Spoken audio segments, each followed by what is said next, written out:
There's so much to me in history that I have yet to find.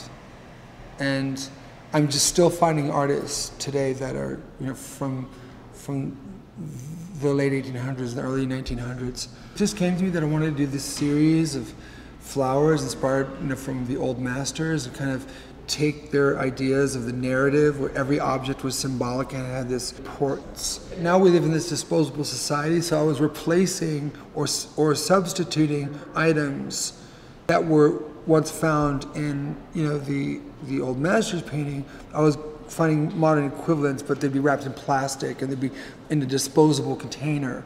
Whereas before, the containers and the things, the objects, were of such value because you didn't throw away your quill pen when it was dry. Earth, Laughs and Flowers, which I found in this Emerson poem, I wanted as the title of the show. The gist of the poem is that a man has a piece of paper saying he owns this land, and he builds a monument to himself, a house, and a big house, and then he wants to leave it to his children, but eventually he dies and he's buried in the land, and the earth laughs back at him in flowers. So he thinks he's the master of the land and he owns it.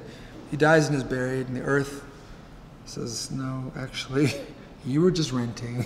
in the Vanitas, there's the seasons of life, and they were metaphors for the human life as well. But being a part of nature, there's no difference. In the spring, we have our vitality and our youth, and we blossom.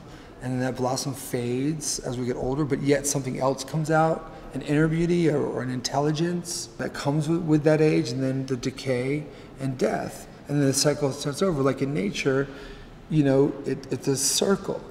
So the Vanitas are here to remind you of the brevity of life and to find joy within the change, which is always constant, and beauty in those stages, beauty in the different seasons, even in the fall and winter. That it's not just our spring that is the time of our beauty, that there are different things that develop. In that brevity, it's not morbid to think about that. In the Buddhist sense, it's when you know that life is short and has these seasons, then you value it more, and you treat your days with more preciousness, and your everyday experiences and your interactions with people. A banal moment in an elevator might become a beautiful moment of an elevator if you make an exchange with a person that's authentic. And so it's not just rushing through our days to get from point A to B, to C to D, to get to the finish line. It is that age-old idea of the journey, and to really enjoy all the stages and all the stations along that journey.